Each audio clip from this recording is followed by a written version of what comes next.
This is a Film Stories original podcast.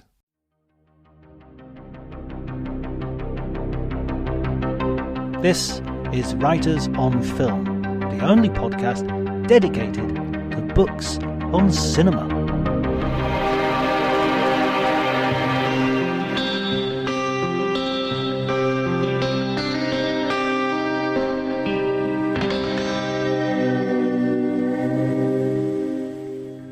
Hello everybody and welcome to Writers on Film. My name is John Bleasdale. I'm a writer and film critic, and today I'm delighted to be rejoined by an old friend of the podcast, Jem Duducu. Thank you for joining me, Jem. Hello again. Always a pleasure, John. We're talking about a new book, The History of the Western. Is that the right title? Well, yeah, Western or Western movie, publishers change it all the time. It's got cowboys on the front of it. Excellent. Cowboys in cowboy hats. And one of the first things that I've got to ask you about is cowboy hats, because that was a fact that sort of knocked me over, that most cowboys would not wear the sort of 10-gallon hat that we associate with them, the sort of wide-brimmed John Wayne hat, but instead would be wearing derbies, which were more commonly known in England as bowler hats. Is that true? Yeah, but it makes complete sense because they were designed for horse riding. So they got a brim to keep like the rain off you, but actually they're quite hard, so they act a bit like a crash helmet, whereas those other ones, the thing is, one fact I did not put in the book because I couldn't definitively prove it, but we talk about Westerns as being a genre, but it's actually a bit of history. It was a period of time that happened in America, and the fact I wanted to put in is I get the feeling I could probably get away with it, but it's the period of history that has been most presented in movies. Far more than the medieval era, far more than the Roman era. Probably number 2 would be the Romans, maybe number 3 would be samurai films from Japan.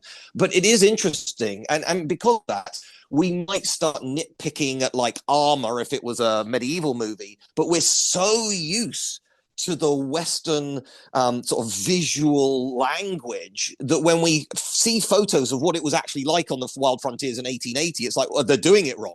But no, that's what it's Hollywood that's been doing it wrong. But we love a good 10-gallon hat, don't we? We love a Winchester 73 and that tiny electric guitar that Ennio Morricone does magnificently in his Westerns. Of course, the electric guitar wouldn't be invented for another 80 years, but it fits. It absolutely fits the image. This is getting to the heart of it straight away. Let's do this straight away. The definition of a Western, because from here all things will spring. We'll talk about neo-Westerns, we can talk about classical Westerns, we can talk about revisionist Westerns, but at its heart, what is a Western? Well, funnily enough, I put that in the first chapter, and the answer is, you know it when you see it, because almost any rule you want to set, it's then broken by another movie. I mean, the classic one being, a lot of people say it's from like the 1850s to 1899. And then, sadly, this week, we've lost Robert Redford, one of the biggest grossing, one of the most well-respected, Oscar-winning Westerns of all time is Butch Cassidy and Kid. That's set in the early 1900s, so we're in the wrong era, and of course half of it is set in South America, so it ain't on the wild frontier, but it's definitely a Western. So it's one of these things where you know it when you see it. And another one I throw in there is something like Last of the Mohicans. You got shootouts, you got Native Americans, we're in the sort of like the wild frontier, but it's more musket play and redcoats, and it's like, does that count? Or indeed Leonardo DiCaprio movie The Revenant as well. That's sort of a Western, but nobody ever called it that at the time because nobody's wearing a 10-gallon hat and got a 6-shooter. In other words, there are certain rules, a certain period of history, a certain geographical place, but those are not necessarily as important as some of the other generic signifiers, the costumes, also the narrative themes to some degree. You list a certain number of sort of plot types, which Yes. the small town and the marshal has the high noon plot, if you like. Yeah. a stranger comes to town, a fistful of dollars, high plains drifter. I mean, there was a book I read once about narrative generally that said every story can basically be broken down into two types, which one is a stranger comes to town and the other is you go on an adventure. It's like one of Yeah, those two. there's a flawed book by Christopher Booker called The Seven Basic Plots. And he basically says we're just telling the same seven stories over and over again. I mean, look, it's a brilliant conceit and he does a brilliant job explaining it. The reason why I say it's flawed is the book's over 1,000 pages. It's like, mate, you had me at page 100, okay? I don't know what the rest of this is, but, you've already made a very good case. But absolutely. And you get the sort of the repetition. I mean, okay, we've already mentioned it, but obviously A Fistful of Dollars is a cowboy remake of Yojimbo. And then you've got The Magnificent Seven being a Western version of The Seven Samurai. So you can get the story, you just change the clothing and it fits very, very well in different elements. So it is interesting how flexible the Western is. It's a genre, like horror. You can have horror comedy, you can have like kids horror, for like family friendly horror, you can have gory horror, folk horror, etc. And it's the same thing with the Western. Some of the most successful Westerns have been comedy Westerns, but for something like Blazing Saddles to work, you had to have seen a few cowboy movies before Blazing Saddles, or you don't get the setups that it's kind of riffing off.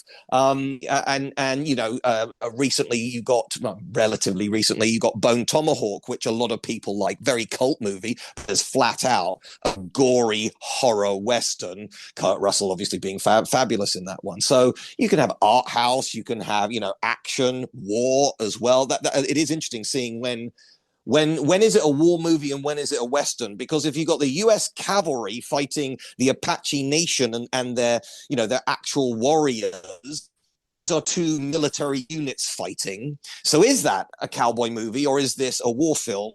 Discuss, but does it really matter? You've got John Wayne galloping on a horse with a big hat on shooting, so that's what the punters are paying for. It always reminds me as well of when Polonius is describing various theatrical genres in Hamlet, and he's talking about romantic pastoral romantic, tragedy pastoral, comedy romantic. And it's so even back in Shakespeare's day, people were taking the piss out of the idea that these genres were not in any way sort of that you could easily get a mix of things from them. I mean, The Good, the Bad, and the Ugly has a civil war all the way through it and is juxtaposing Clint Eastwood and Eli Wallach and Lee Van Cleef's actions with the huge actions of the country tearing itself apart. So to continue with our idea then of sort of to give a sort of historical outlook, the Western begins more or less at the same time as cinema. I mean, probably it predates a little bit, but it is an example. And this is the thing, again, I say early on, the cowboy existed. The gunslinger was a real historical thing, but it's been turned into a legend. But then if you look at Europe, the knight in shining armor was a real thing, but it's been turned into legend. And in Japan, you got the samurai. So all three of those, we got these kind of mythic warriors who actually existed and have been sort of preserved in amber in either stories or movies.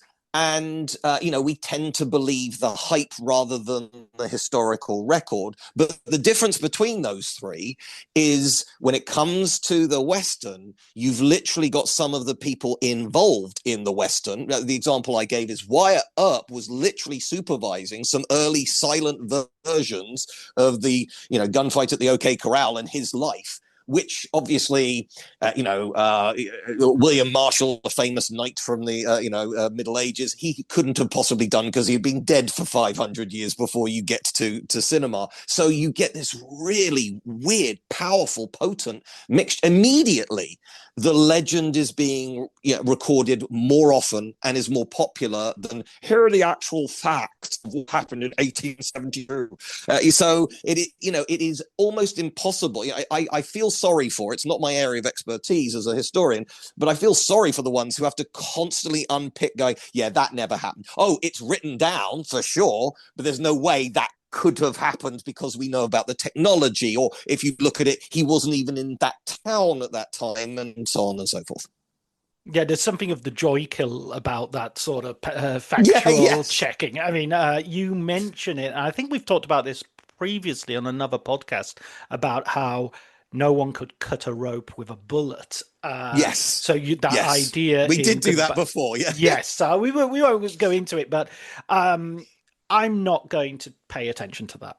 I'm just going to enjoy those scenes and Exactly. believe it happens. Yeah, so the other thing is, I mean, I do a little bit of the technical stuff, but I really didn't want it to become a history book.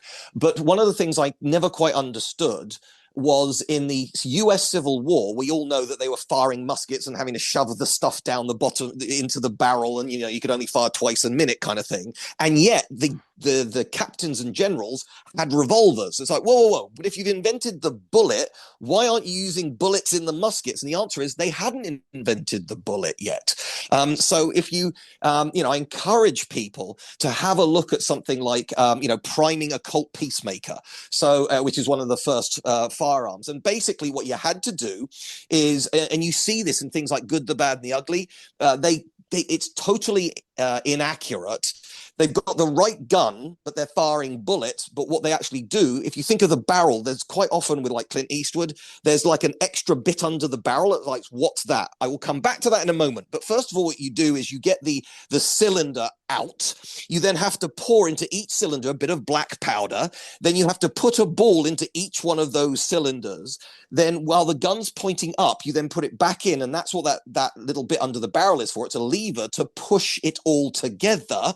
Then you have to flip it around and put a little priming cap on each one of the chambers. So clearly you can't do that in the middle of a battle. But what you would have happened in the Civil War is the night before, a captain would have primed like 5 of these cylinders. So they fire off 6 shots and then they put in the next one. And it is the fastest way to fire a gun in that time. But you can see everything I'm just describing I have never seen that in a Western ever. And it's like, yeah, because it's boring. Okay. It's not, and these things were smooth bore.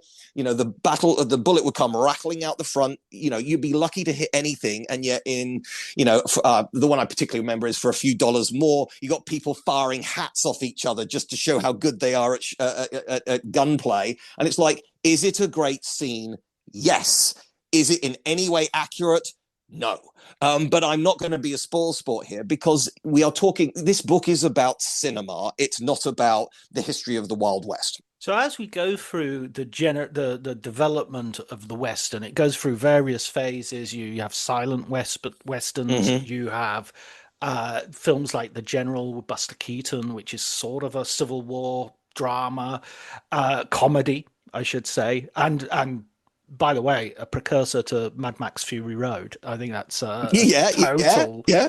Same plot. He goes there, he comes back again. It's absolutely the same plot. Yeah, I'll give you that. Yeah. George Miller's definitely watched it, no doubt about that. Then you have classical period. You have people like John Ford doing loads of westerns, John Wayne turning up.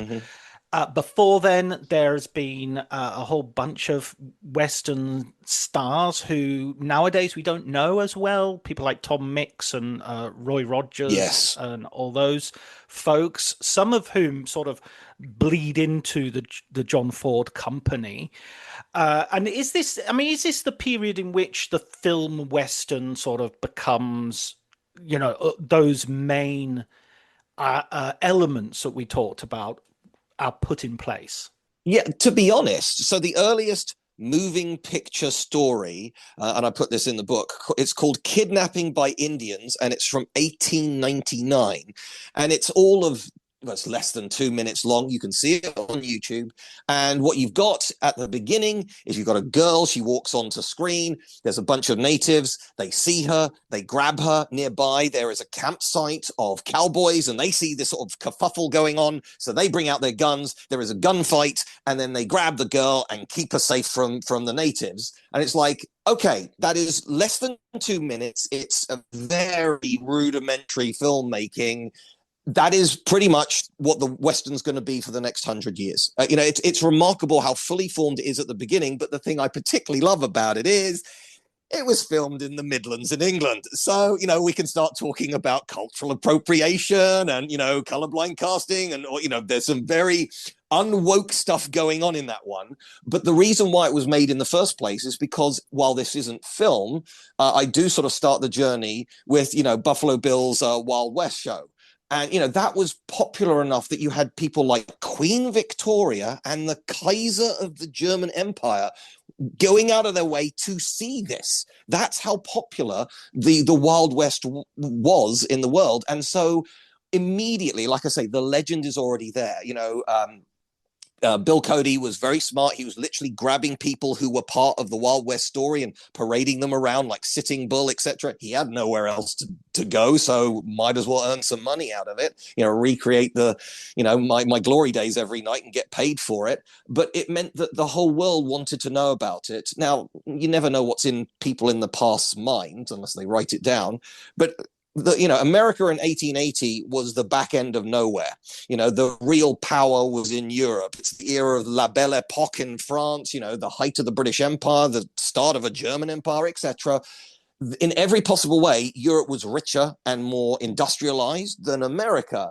But they knew what industrial squalor was. Why not read a book or go to a show where they can hear about brave men in the frontier? It was romance. It was, if you like, getting back to your roots sort of thing. Nobody was really living in the forest in 1880 in Britain anymore. So it was a version of Robin Hood with 6-shooters, and it was absolutely lapped up.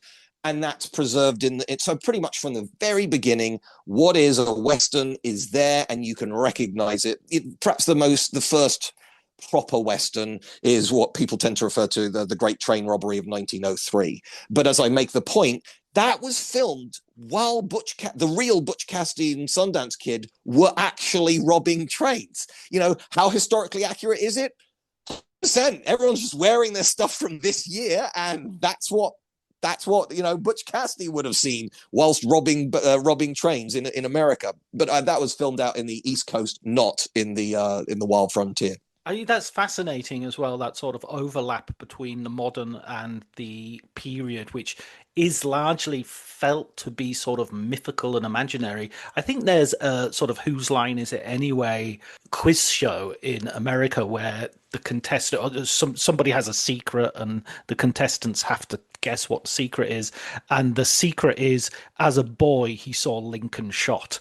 And that's like in the 50s. So it's a TV show in the 50s and with an old man on it being interviewed by, I was in the theater when Lincoln got shot. And you just think, how is that possible? But of course it is. He's 8 years old when that happened and he's in his 80s or 90s. Yeah, that's it works. Going back to cinema, though, and the progression. So I keep wanting to drag you towards John Wayne and John Ford, and you're resolutely keeping me. I'm sorry. Sorry. That's fine. Yeah. Well, let's get to the big people. I guess the one jump between them is right. You mentioned Tom Mix, and I find it fascinating. The only reason why I knew I had to do research on Tom Mix was because of my father. He was brought up in Turkey in the 1950s. That's about as far away as you can get from the Wild West. But he was reading comics starring Tom Mix. My mother, who's American, remembers the Tom Mix radio show when she was a little girl. I'm very bored of it because she's a girl and wasn't interested in cowboy stuff. But the point is, Tom Mix was huge. And, as I was saying in the book, at his peak, he was earning like tens of thousands of dollars a month. And that's in 1920s. You would be wealthy by today's standards. In the 1920s, that's almost obscene. But he invented the very lucrative and intelligent thing of, why do we have to keep building sets? I'm just going to build Mixville, as it became known. And so, this time I'm going to ride in from the left, and the next time I'm going to ride in from the right, and we repaint it from time to time. And that's all you need. And the thing that's really critical about Westerns is people forget that they were really cheap. And that's why they were so, I'm going to say really from the 1920s to the 1970s. So, for 50, 60 years, you knew there was a market out there. It wasn't going to cost a fortune because pretty countryside is just pretty countryside. And, just riding into the town, you just happen to rent that town for this week, and then it's your town for the week. And obviously the point of the spaghetti westerns, they've been on quite the journey in terms of their relationship, because we now tend to see them as high art, some of the great films ever. At the time, they were cheap trash. They were exploitation films, and we forget that. Obviously there can be recency bias, but the highest rated movie on Rotten Tomatoes that was never nominated for any Oscars, that's at least 20 years old, is The Good, the Bad, and the Ugly. So when it came out in the 60s, it was sort of like the shockingly violent thing that teenagers went to see, and there's a lot of pearl clutching. Whereas today, it's put in the same the same level as The Godfather. Absolutely, or Lawrence of Arabia, or some other sort yes your prestige production that it wasn't at the time that it came out. Even the name spaghetti western is an insulting reference, And also the other thing that links it to the Tom Mix westerns that we were talking about earlier is that they did very much do the same thing of having a place in Spain, there's a place north of Madrid and Almira, where they would, if you see enough spaghetti westerns, you see them turn up. The same places turn up again and again and again, and they've used the same sets. Yeah, absolutely. So they are just.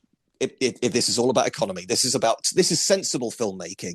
It's a little bit like by comparison, this summer I enjoyed the most recent Mission Impossible movie, but considering none of them have done better than $700 million worldwide, why did you spend $400 million on this one? You were never going to make that money back. Why do that? I could have told you that before you even started. Do it for $200 million, you might make a profit. But even better in the world of Western, it's already built there. I spend $50,000 to rent it for a week. I, pay John Wayne $500,000 to be in this, blah, blah, blah, blah, blah. Whole thing costs $2 million. It makes $5 million at the box office. Mission accomplished, done. In a way, the Western... Mission possible. Yeah, mission, yeah. In the 30s, 40s, and 50s, Westerns were like horror movies today. They didn't cost a lot of money. They were kind of critic proof as well. You're going to make your money back on them. There's plenty of space in the program of the cinema for, you can do a short one, you could do a long one. And then also you've sort of got freedom within that because everybody's dismissing it, because nobody's watching them that closely. There's also the freedom you have to sort of put quite subversive stuff in. So we do have films such as Shane, such as High Noon, which actually do have something to say. Even, I would argue, John Ford's Stagecoach is a really interesting and subversive piece of work. Yeah, absolutely. So, we're now into the Ford and the Hawks and obviously John Wayne as well, and we're now into sort of prime territory here. But so early on in his career, John Wayne, when he was kind of like struggling and just sort of like a stagehand, he literally met Wyatt Earp. This is a man who met a legend from the Wild West, who was making movies into the 1970s. I happened to see recently Brannigan, which was one of his last films, a very poor, police movie where he goes to Britain. And there is a very weird scene where he chases down a motorbike dispatch rider, and the dispatch rider pulls off his helmet, and it's a very young Tony Robinson. And it's like, I don't think I was ever going to see the big Duke and Baldric in the same scene in a movie, but there we are. So there's now a connection, if you like, between Tony Robinson, who's still alive today. Tony Robinson could have been told stories about Wyatt Earp from a man who met him. We're back to the sort of like he was there at the Lincoln assassination as a boy kind of thing. It does show you how recent this history is and how immediately it was subsumed by Hollywood, and I'm going to say in a good way. If America is going to start messing around with history, mess around with your own history. So have at it. Fill your boots.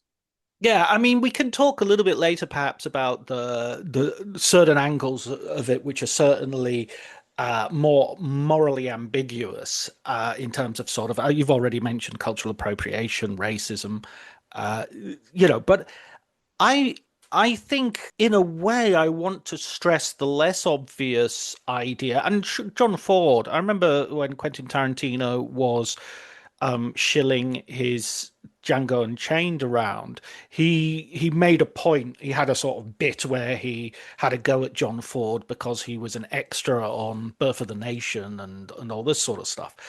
And I think, yeah, that's true. Fair enough, I guess. But John Ford's films have very complex relationships with race. They're not, Sergeant Rutledge, for Yeah, yeah. instance, is a film with Woody Strode as a black lead, and it's courtroom drama. Again, somewhat open to argument whether it's a Western at all in some ways. Um, the Searchers has a very complicated relationship to race. Oh, Even absolutely. even a Stagecoach that we've just been talking about has a relationship to race which is interesting. I mean, these are films in which Indians tend to get shot, tend to be the so-called villains. There is also a sense that they are fighting for something that is understandable, and so they're not sort of necessarily nameless or faceless in that sense. Yeah, absolutely. And look, let's talk about one of the greatest westerns of all time, and one of the greatest movies of the 1950s, The Searchers. Okay, the cinematography is sensational, but it's arguably John Wayne's most complex film. And he's phenomenal in it, but he's not the good guy. He has layers there. And as people have said, it's like it doesn't quite explicitly say why he's so obsessed. But if you see at the beginning with the graves, you can see that his family's been killed by natives in the past. So if you like, today, we wouldn't take it to task because it'd be like, oh, there's an Easter egg there. Or if you're watching carefully, if you pause it on streaming, it's there. Whereas, we're now talking about the 1950s, and there was an assumption of you either go with this or you've got to be paying attention to the stuff in the background. Very, very modern filmmaking there.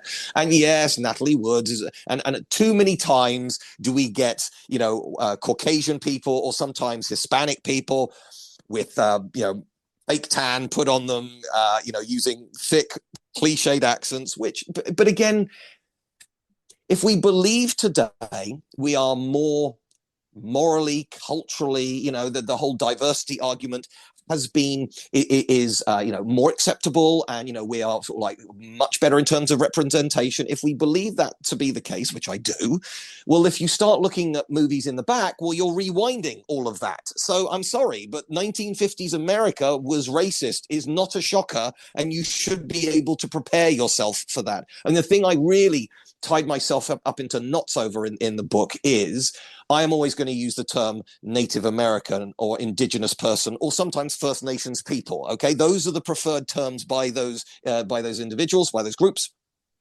However, it is literally in law that they live on an Indian territory. So, and an Indian reservation. So it's like, so I will use the term when it is the legal application. And I don't know, as a Westerner, as a European, if we're not using the I word anymore, why are we using it on literally reservation? Surely it could be called Native American reservation, but that hasn't happened. So yeah, I don't want to offend anybody, but there are clearly a whole bunch of minefields going on here, which back in the 1950s nobody cared.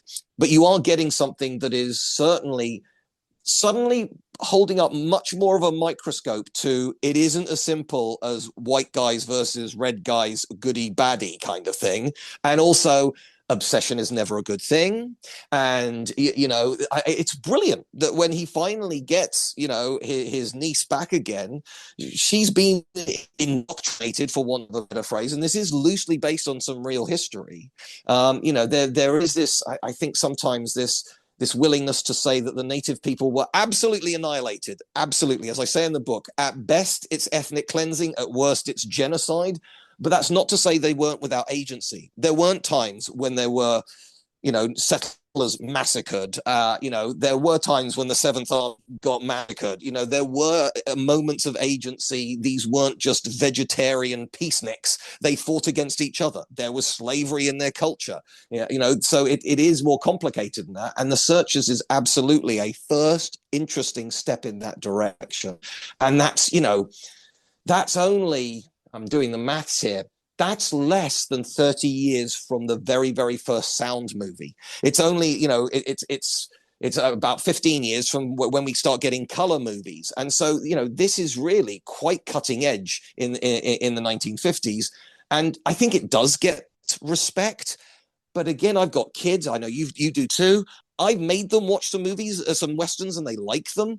But let's be honest, your average 20-year-old today is not going, I want to watch a western. Unless they're really into their film, it's a whole genre that's kind of faded away, and people will happily pick at the racism, sexism, etc., rather than go, is it a good film of its time? I was really talking a long time there, John. I'm sorry. No, no, you're my guest. You are my guest. I prefer my guest to speak more than me. That's a core element of this podcast, and I love it. And I love listening to you because you know your stuff.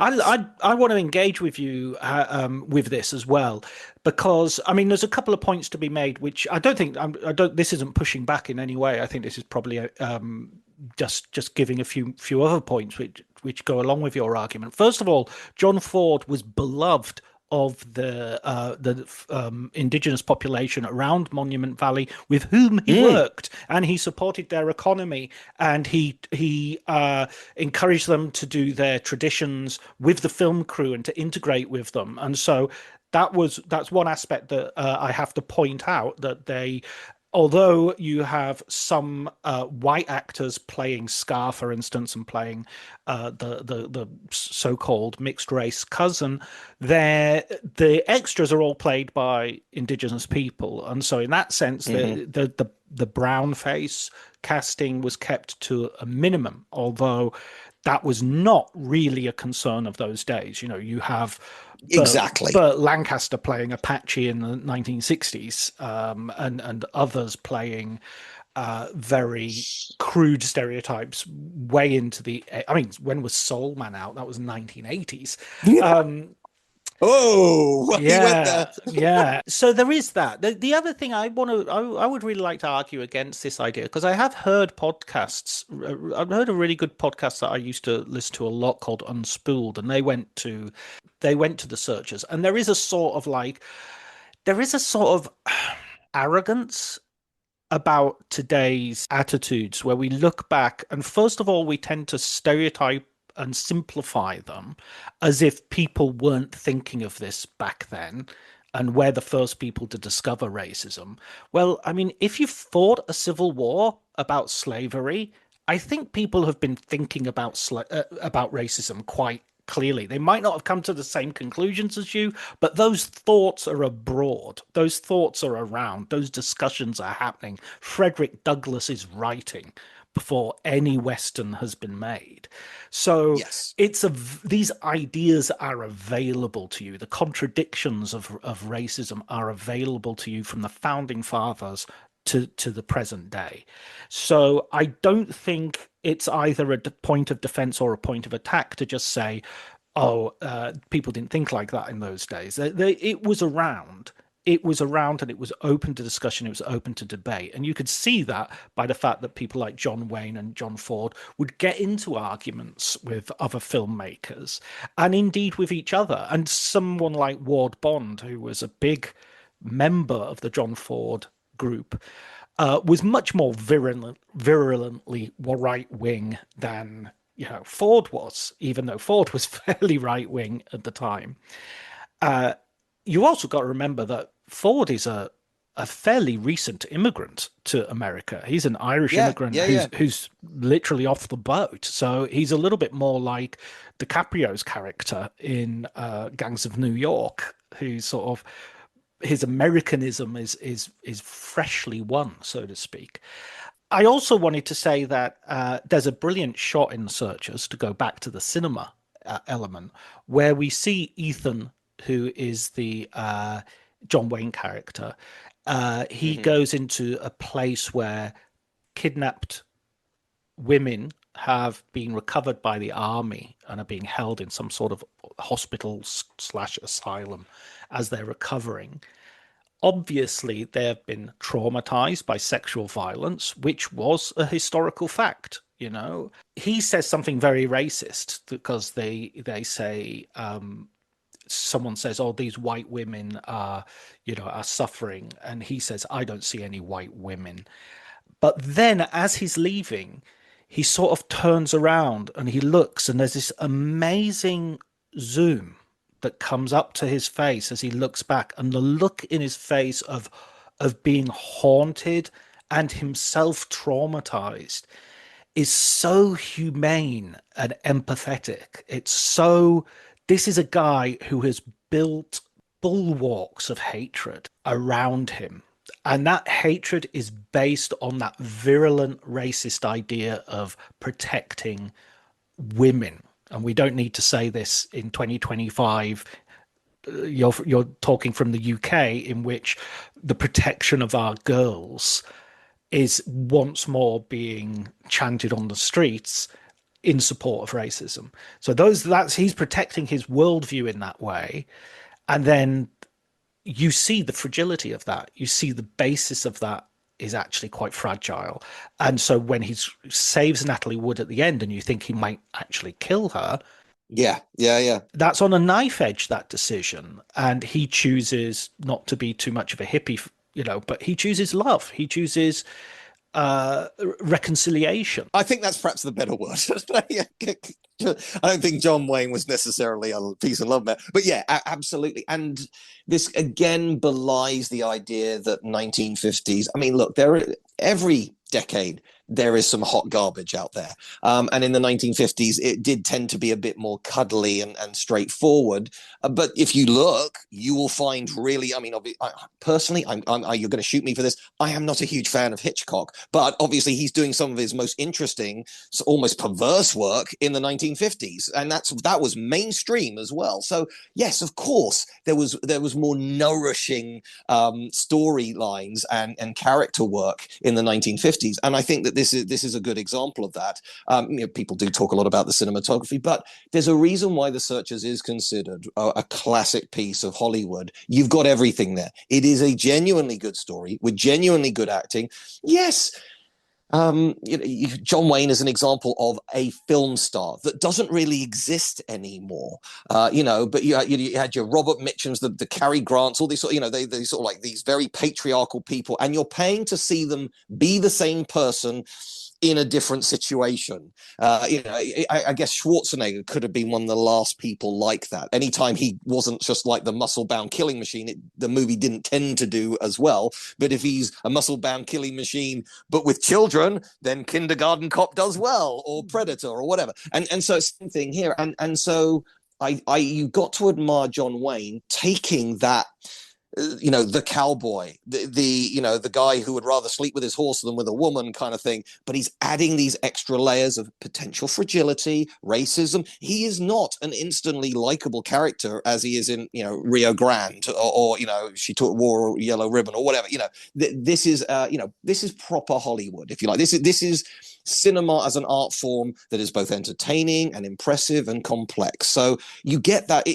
There is the term for Westerns, horse puncher. And it's like, yeah, a lot of them are, but this isn't one of those. Excellent. True. And let's talk about somebody who is and has been a movie star of that caliber and is often seen as the rival to John Wayne for whatever the cowboy hat version of a crown is. Clint Eastwood. Yeah, Clint Eastwood, discuss. I mean, obviously there's the great fact that you can say that even though he did, I think it was 10 Westerns, he never shot a Native American in any of them. He is still making movies. That is the insane thing. John Wayne did actually win an Oscar for Best Actor, but he's certainly never even been nominated for Best Director. Eastwood has won 2 Best Director Oscars, and he's never even won it for being in front of the screen. And not all of his westerns are great. Hang 'em High, Robert Redford as well, by the way. Robert Redford won an Oscar for Ordinary People, and he was only nominated as an actor for The Sting, which is not by any stretch of the imagination his best role. No, I absolutely agree. And isn't it interesting how you got these, Redford sadly, just passed away, but, you've got these people who are pillars of Hollywood. and yet they owe a lot of their debt of gratitude to the Western, which everybody's looking down on. I actually found, doing the research on the spaghetti Western trilogy, the Dollars trilogy, kind of hard, and it then dawned on me what happened was they got released in the year of production in the rest of the world, but it took years to get them released in America. So from the point of view of Americans, they'd probably seen Clint Eastwood in 3 rather impressive Westerns and then saw Where Eagles Dare. And it's just sort of like, oh, yeah, he's still making exciting action movies. Whereas to the rest of us, it's sort of like, no, those films came out years ago and he's evolved into Richard Burton awesomeness, shooting Germans. So one of your colleagues did one. It was the person who wrote, or interviewees, I should say, who wrote the book about Eastwood and then just, Sean Levy? Where Eagles Dare is beloved in Britain, barely known in America. It's a Sunday afternoon classic, which of course, as a good parent, I brought my boys up with. But anyway, Eastwood, I've recently seen, it's not a Western, but The Gauntlet. There's an example of a movie that people don't talk about with Eastwood. He was able to do really interesting, movies like Play Misty for me, if we're sort of going back, or, Bridges of Madison County, or Unforgiven, or Pale Rider. These are really interesting films, but also he can do one with orangutans as well. So I think he is sort of, people forget how interesting he is in terms of finding projects. That doesn't mean everything works. The man's in his 90s still making movies, and interesting movies. I think Juror Number 2 is probably one of his best he's done for years. And it was a real shame that for some reason in America, they decided to put it on, Max rather than release it, because I think people would have gone to see that. Every person I've shown that movie, they're going, that's really good. And yeah, it's been a long time since we've seen. Interestingly, the courtroom drama is a bit like the Western. Go back to the 1990s, those would do very well in the cinema. Today, you're going to see them on TV, basically. It's a Netflix mini-series sort of thing, rather than, everybody's queuing around the block to see the next courtroom drama or Western. I think that's a couple of things I wanted to come back to, actually. The spaghetti westerns, the reason they're delayed, of course, is because of a court case with Akira Kurosawa claiming, quite rightly, that Yojimbo is the precedent for Fistful of Dollars. One thing you said earlier was, that you have these remakes of these samurai films. Magnificent Seven is another example. But what isn't noticed as much is that Kurosawa was a big fan of westerns. So he was also, before he makes Yojimbo, before he makes Seven Samurai, he's thinking, I want to make westerns, but with samurais. So there's much more sort of cross-fertilization which is happening than simply American directors suddenly falling in love with Akira Kurosawa's films. Although, why shouldn't they? They're amazing. Exactly. And it is interesting that, I don't think I put this in the book, because I didn't want to go too much into the, you'll occasionally see on things like Twitter or whatever, it's like, what's your favorite Western? And somebody puts on Seven Samurai. It's like, oh, bravo, but that's clearly not a Western, is it? Anyway, but, Kurosawa has got into trouble with film critics in Japan for being too Western. So we find them accessible and we get it, but that getting it is sort of like offensive to purists in Japan. But it does show you the international language that is. I stumbled across Dersu Uzala. You've got Akira Kurosawa in the Soviet Union making a Russian movie. It's like, okay, fine. And and then you've got, proudly you got like George Lucas and Coppola in front of Kagemusha as well. It's like, because they grew up on the stuff, so they're going to give him money to make another great samurai film. There is this wonderful cross-breeding going on there. And then back to Eastwood, he knew that this was based on Yojimbo and was specifically told, tone it down. Maybe nobody will notice. Again, showing how fast and loose spaghetti westerns were. They didn't know it was going to be a big hit. They thought it would make a bit of money. There's no way Japan's ever going to have this film there, but it blew up, and then they get the problems. I can't remember if I put it in the book, but Kurosawa's been on the record saying, I made more money from the distribution rights in Asia of a fistful of dollars than I did from any of my own movies, which is a great.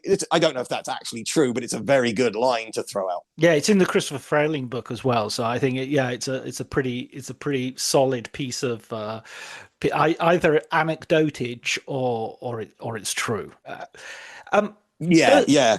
the films that you mentioned earlier with Clint Eastwood, The Gauntlet specifically, and I'm thinking also a little bit of Dirty Harry, throw open another idea, which is that the Western doesn't really fall out of popularity. I mean, we've talked about Butch Cassidy and the Sundance Kid, and that comes out in 1969, the same year as The Wild Bunch, the Yes. same years in which the spaghetti westerns are really ruling the roost, and you can see the spaghetti western influence certainly in the Wild Bunch. It becomes like every western film now is an end of the West film. Every film in Once Upon a Time in Yes. the West, the railroad arrives, and that's the end of the West, and everybody has to go and die or leave because there's no future for anybody in this town who's an actual archetypal cowboy. By the way, I read a brilliant review by David Thompson talking about Butch Cassidy and the Sundance Kid, comparing it to the Wild Bunch and saying the Wild Bunch Hmm. smells of corpses, Butch Cassidy smells of cologne. Yeah, yeah, that's pretty good. That's- I like that. Yeah, and it is interesting. They're so different, and they come out the same year, and they're in the same genre as well. But it is interesting that once the spaghetti westerns kind of get the stranglehold on it, you've got people like Lee Van Cleef. I want to say Sabata. No, it isn't yeah, it is. Sabata. It is Sabata. No, well, no. There's one where he basically it's his first movie back in America. It's not Sabata because he's playing a ferryman, Oh, and I saw it. Baquero.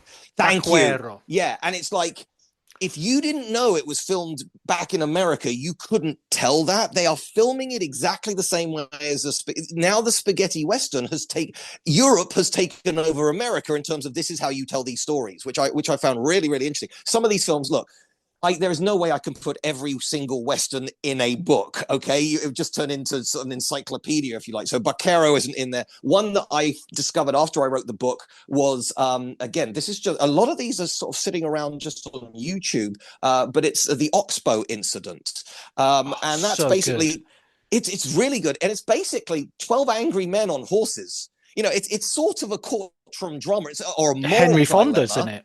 Yeah, yeah, absolutely. So it's a great film. It's slightly less than 90 minutes, and it's a courtroom drama with horses, and it's like, is that the same genre as The Good, the Bad, and the Ugly? Well, yeah, but tonally, it's very, very different. But yeah, that's a great film, and again, it's just free on YouTube. Baquero, I would absolutely fully recommend. I think that's a stonking film. It's got Yeah, some great dialogue. It's so well written. And Lee Van Cleef, almost all of his spaghetti westerns, they get cheaper and cheaper and cheaper as you go, but all of yes, them are well worth watching just for him. Death Rides a Horse. There's some yes, crazy theatrics in all of them. They all tend to be quite harsh. And as you were saying with Burn Tomahawk, some of them kind of glide into horror territory. There's yeah, some yeah. giallo elements to some of them, or certainly the theatrics of the cruel. Uh, but yeah, I really would encourage people to dip into more Lee Van Cleef because he's well worth it.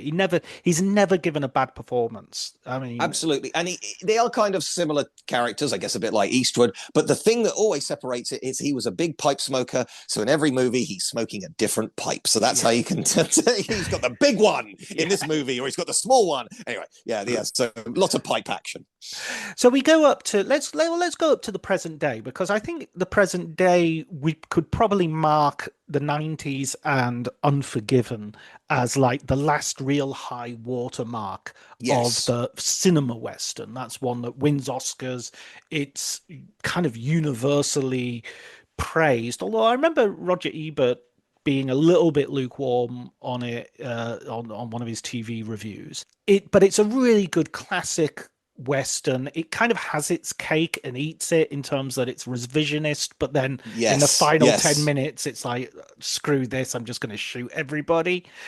But it is. I hear you on that. But it's still revisionist-ish in the sense that they are really close to each other when they're shooting, and outside it is pitch black. So I mean, you can feel the dirt under your fingernails, which absolutely didn't happen in the 1950s.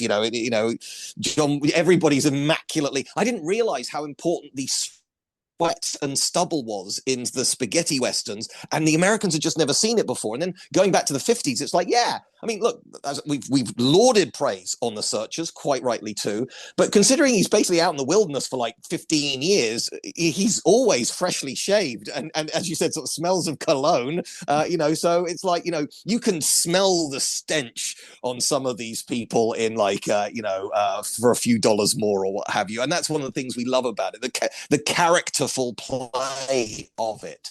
So it's really Dances with Wolves that sort of reignites for a good sort of 5-6 years. There was back in the 30s Cimarron that wins an Oscar for Best Picture, and that's it. Everything else, occasionally you might get a director nomination, blah blah blah blah blah, but that's it until we get to Dances with Wolves. So that's nearly 60 years later. And then that launches a whole bunch of other ones that come out, some of them successful, some of them not. It is interesting, talking about the slightly more modern ones, is I see an awful lot of love for Tombstone. Now, Tombstone's a fine Western, but when people are saying, oh, this is the greatest Western ever, Kurt Russell is the greatest cowboy ever, it's like, I don't want to be that guy, so I never reply it. But every time I see that, I think you need to see some more Westerns if you seriously think that's the best this genre has.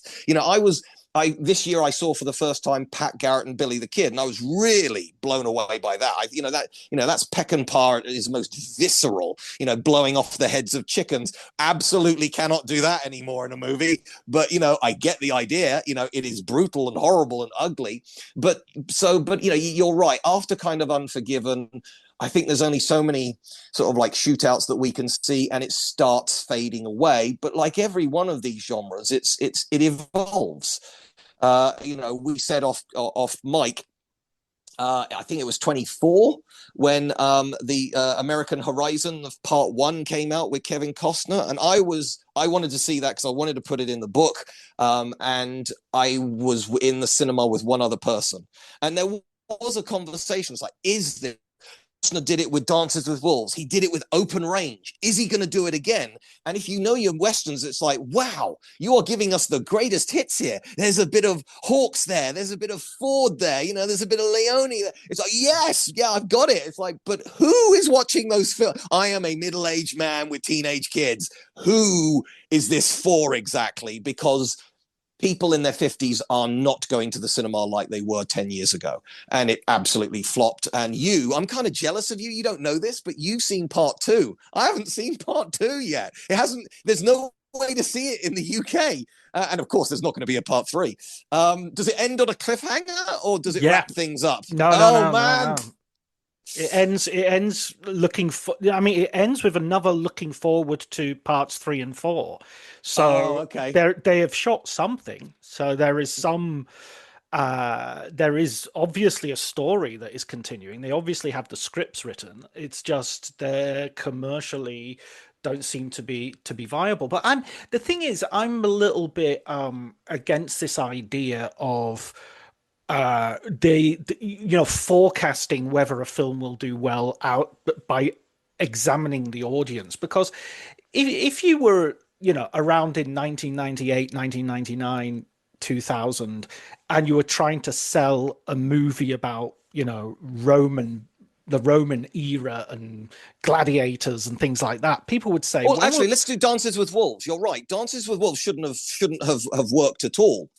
And they found it very hard to get the funding for that, and then it blows the doors off. You're right, but also I so can't go into all of this, but my wife works in theatre fundraising, and literally on Friday she was in a meeting with some heads of theatres talking about risk mitigation. And the thing is, if you're going to do a very niche topic by a new director, by a new cast, and a whole bunch of nobody knows who wrote it. It's a rather niche topic.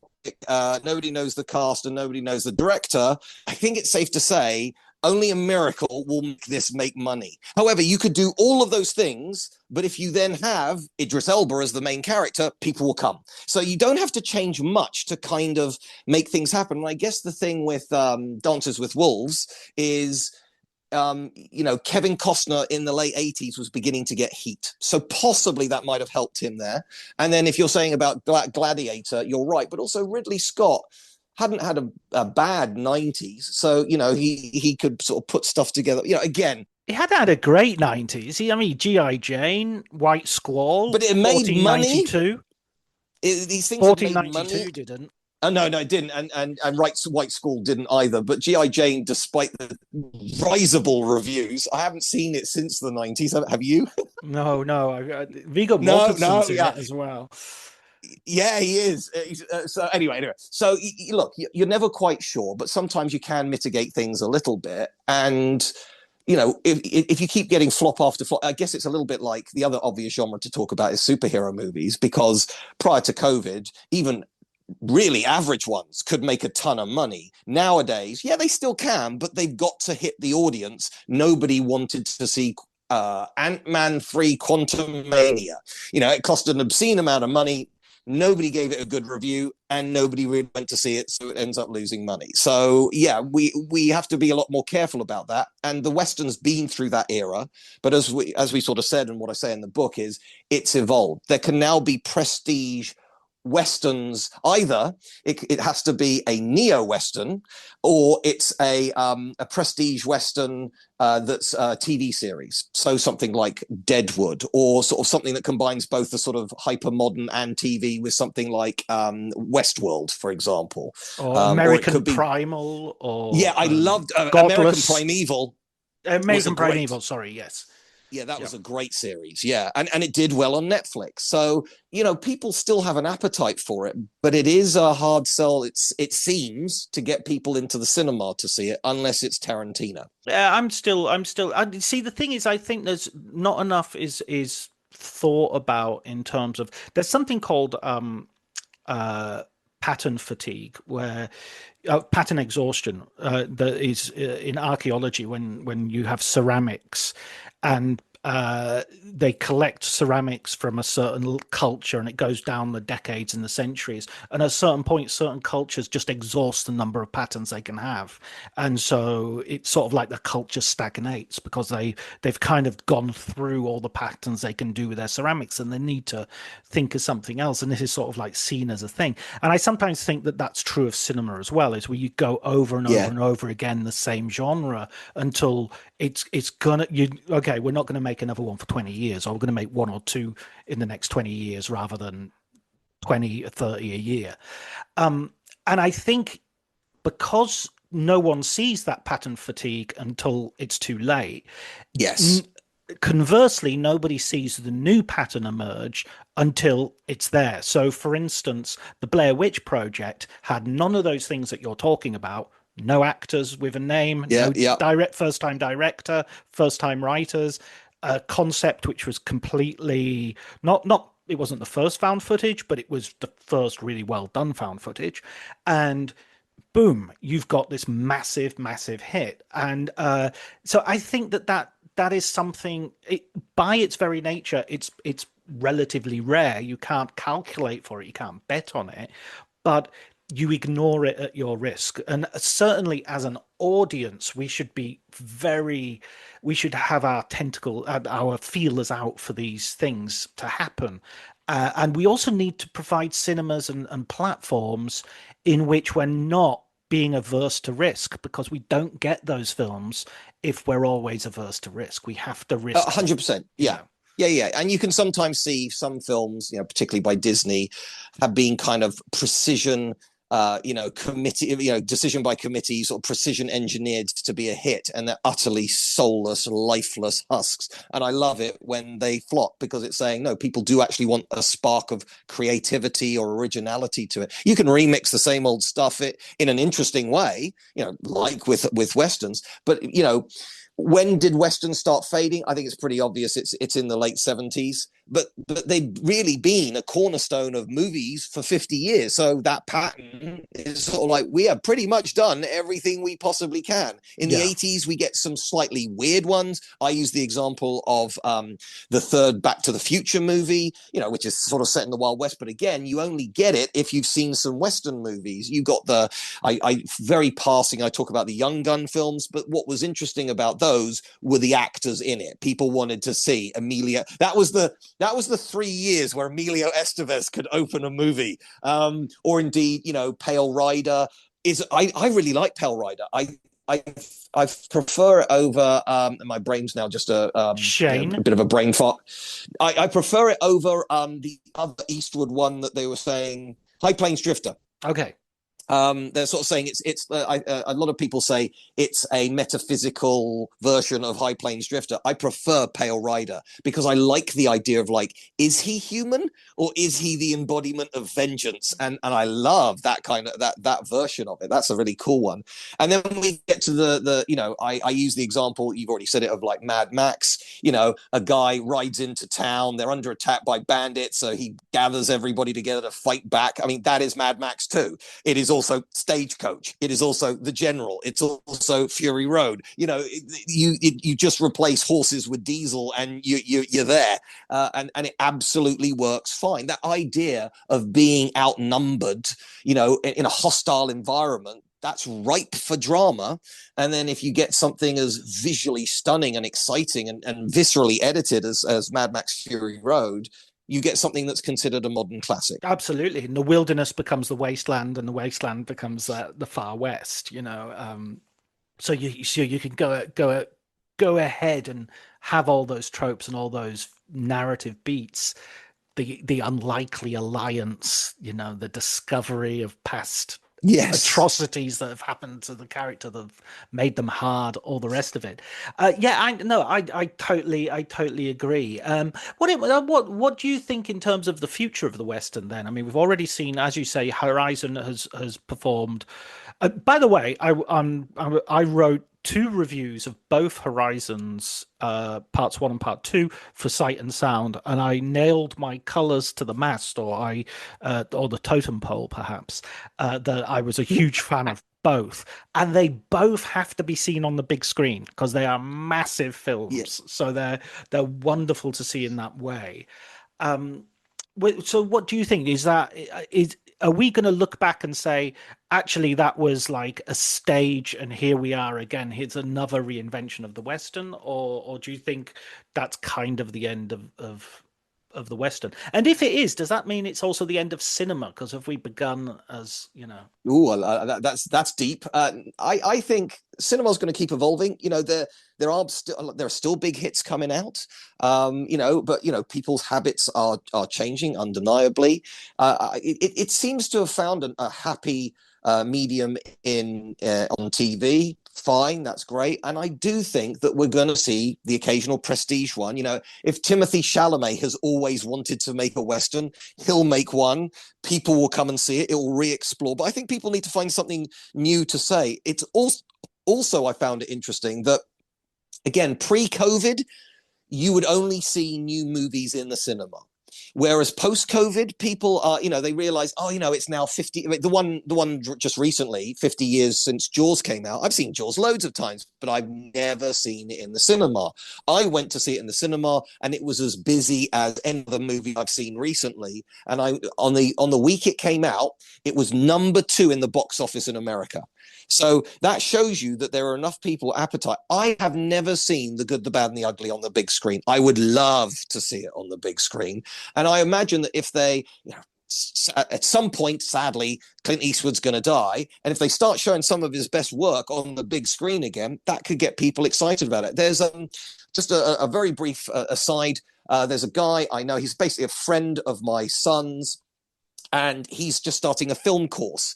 And he really, really wants to understand film. And he goes, I really love Nolan, but when I see him being interviewed, Nolan talks about earlier directors. So I hunt out those directors, and then, you know, they reference earlier directors. And he said a brilliant thing, which is, it seems to me, whatever problem you're facing in making a movie, somebody has already faced that problem and come up with the solution. So I just need to watch as many films as I can, and I'll get there. And so two films that I sort of sat down with him to watch, going, you know, well, first of all, he didn't have them in physical copy. And secondly, it's like, they're 3 hours. I'm not sure I want to see them. I watched the Seven Samurai with him and The Good, the Bad, and the Ugly with him. And on both occasions, as the credits started rolling at the end, he goes, yeah, those are classics. You know, just, you know, no argument whatsoever. This is a 19-year-old guy seeing, you know, something black and white from Japan with subtitles, or, you know, something that was cheap and cheerful from Spain, you know, 60 years ago or whatever. And he's like, yeah, that's almost what I want to make. And you know, I know that people use the big showdown of the three-way sort of Mexican standoff at the end of The Good, the Bad, the Ugly as an example of how music and editing can make things incredibly dynamic, because for 4 minutes, all it is just three standing. But because of Morricone and because of the editing and the very slow zoom up to the eyes, it is some of the most exciting cinema of nothing happening ever made. And I miss that kind of stuff. You know, you sometimes get, you know, a Villeneuve creating a visual treat for us, you know, well done on the Dune movies, by the way. No, they're not Westerns, even though there's lots of sand. That's a hard sell. But that kind of, that playfulness with the camera, the sort of like, we are doing high opera here. You know, I think sometimes people have come from TV or Netflix streaming, and their vision is very precise. It's technically competent, but it lacks that kind of theater, for want of a better word, that some of the very, very best Westerns. I'm going to say Leone's the best Western director around.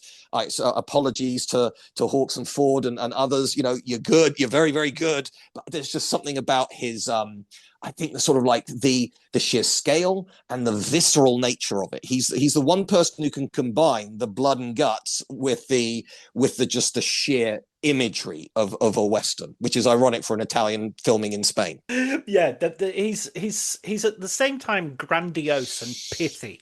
There's an amazing, it's an amazing combination to be, you know, when you have 6 minutes of three cowboys waiting for you know, three gunmen waiting for a train, and and you're absolutely rooted to it. And by the way, you mentioned there's no sound, there's no score in that opening 6 minutes, and it's not true. Ennio Morricone scored it. It scored the buzzing of the fly, the creaking, the telegraph. All of that is Ennio Morricone. All of that is Ennio Morricone. Okay. And because Morricone, he could be the sort of Mantovani plush sort of string meister, which you have it in Once Upon a Time in the West in full evidence, but he could also be, and this is less, you hear it in his soundtracks, you hear it on the Mission soundtrack, for instance, you hear it in the desert theme in Good, the Bad, and the Ugly. He was also a modernist who wanted to experiment with music and wanted to break through music. He was a crazy guy because he was a brilliant melodist. He knew how to write an amazing melody, but he hated melodies because he thought it was easy and sentimental, and he wanted to do stuff which pushed the boundaries. And then you have that pithy line, you know, did you bring a horse for me? Looks like we didn't bring a horse. Oh no, you brought too many. And yes, you know, and then the shootout lasts 10 seconds, you know, compared to all that time you've put up. I mean, I would come back with talking to your friend and how to make films and what perhaps people are lacking, directors are lacking, especially someone like Villeneuve, who is someone I admire and sort of get equally frustrated with, is that and Zack Snyder is another one. Less so. I think Nolan is the genuine article. I think he can do everything. But Leone could do an action sequence, but he also could do a story, and he can also set up character, and he can also do the connective tissue that you need in a film, so that when you get to the end, it's fully earned.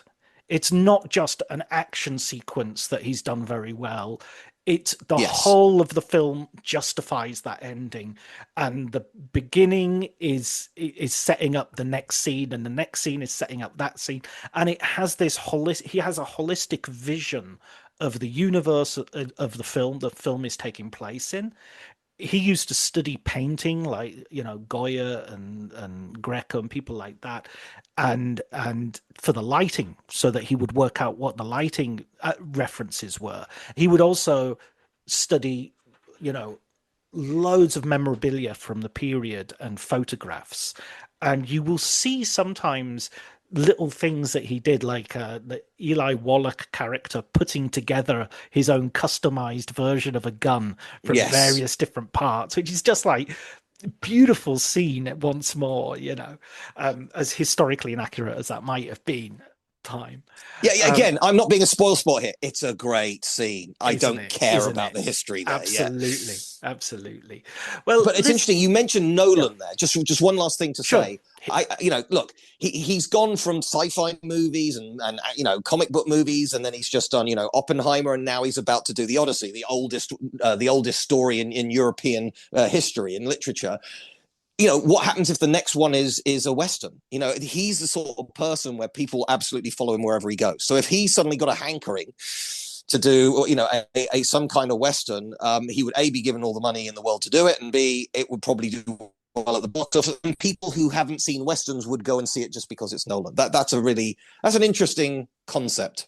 Let's sprinkle that seed out there. I know that Ridley Scott wanted to do Cormac McCarthy's Blood Meridian, and that's one of those lost films that I would so love to see. I would give up his version of Robin Hood in a trice, not only to see that film. So would I. Even if he's not making Blood Meridian, I'd just give it up anyway. Yeah, I think that's a more than a fair trade. Yes. I mean, Blood Meridian is ultra violent, so I think that was part of the problem. Like, they couldn't find a workable way of making something that would be filmable and also true to the book, because ultimately, yeah, it's a very harsh vision of life in a sort of mythical, ultra-violent West. I mean, that's the other thing, isn't it? I mean, life was violent in the West, etc., etc., but there's always an exaggeration of violence as well in these 100%, yeah. That you would, if you only watched Westerns, you think that every Saturday night there would be a massive bar fight, and probably every other week there would be some sort of shootout at high noon.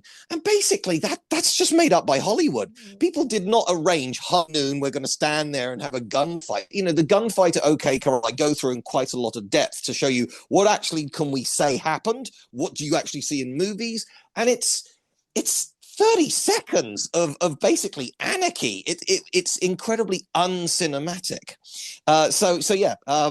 It is interesting how we know more about that era. It's one of the few times we know more about that era from movies and assume that we know what cowboys look like, for example, than actually what happened in history. We don't make that mistake with the medieval era because there just aren't enough movies that showed that era, and we kind of already know that that's a bit wrong. Mm-hmm. Just to go back for a second, and then we'll wrap it up. But Wyatt Earp, people talk about Tombstone. I actually think Kevin Costner's Wyatt Earp is far superior to Tombstone, and I think it's a superior movie. I don't think it's as much fun. Yeah, I don't know. Yeah, okay, but fun is overrated. Who wants to have fun? But again, the way people talk about Tombstone, you'd think that it is the single greatest Western ever made. It's like in the same year there was a superior version of that story. Wyatt Earp. I was one of the 3 people who went to see that in the cinema. Yeah, and I mean, there's a brilliant film with Jason Robards and James Garner called Hour of the Gun, which is essentially a sequel to Gunfight at the OK Corral. And I think Jason Robards is Doc Holliday and James Garner is Wyatt Earp. And it's fantastic. If you ever get the opportunity, that's another super film to track down. Well, listen. So what's it called again? It's called Hour of the Gun. Hour of the Gun. Okay, it's on the list. I want to say, cool, lovely. think it's a late 50s or early 60s film. Sure. And I'm just checking because I want Listeners, John is now just checking, presumably on IMDb or whatever. 1967. Oh, it's a later one. Okay. So it is later. It's closer to Butch Cassidy. James Garner is Wyatt Earp. Jason Robards is Doc Holliday. He's always good, Jason Robards. And Robert Ryan is Ike Clanton. So it must be them. They must have the gunfight at the OK Corral as well. They've got to. Yeah, because otherwise it'd be flashbacks. But I saw it a long time ago, but I really enjoyed it. I've got a feeling I saw it on Moviedrome. I got a feeling it was a Moviedrome cult classic. Okay, all right. Yeah, Alex Cox. He's another one who's made a Western, actually. What's that? Straight to Hell, starring Joe Strummer. Let's get the Clash in there, shall we? Yeah, why not? And we didn't even mention Jim Jarmusch's Dead Man, which is another great revisionist. No, we didn't. That's a superb Western. Something just really different. Johnny Depp sort of like not doing the Lone Ranger there as well, so that's quite nice. So I mean, this thing, it's so flexible. We didn't even talk about Calamity Jane and it's sort of like lesbian undertones and music. This is how flexible the genre can be. It could be horror, indie, etc. And I think that if you love your movies, you probably already do love Westerns, but hopefully in our conversation here, it might inspire some people to watch some of the less well talked about Westerns. Let's hope so. Fingers crossed. Well, listen, Jem, thanks so much for coming on the show and talking. Always a pleasure. Me. Do you have a book recommendation for us? You always do this, and the thing is, though, you speak to such lauded individuals. It's sort of like you've already mentioned the obvious ones that I would mention. So I am going to do something that I think is very important. I'm going to mention this excellent writer called John Bleasdale, who's written 2 books called The Magic Hours and Darkness Visible, because you do a very good job of promoting them when they first come out, but it's been a while, and they still exist as books, and they're excellent. Okay, now, to be honest, I'm halfway through Darkness Visible. We'll see if it goes off the rails later on, but it ages like fine milk. But The Magic Hours I have read all the way through. These are superb books by a guy who really knows his stuff and also really loves his topic as well. So guys, if you haven't, one way to support the podcast is absolutely buy John's books. Oh man, Jem, that's brilliant. On that bombshell. Take care. Yeah, you take care.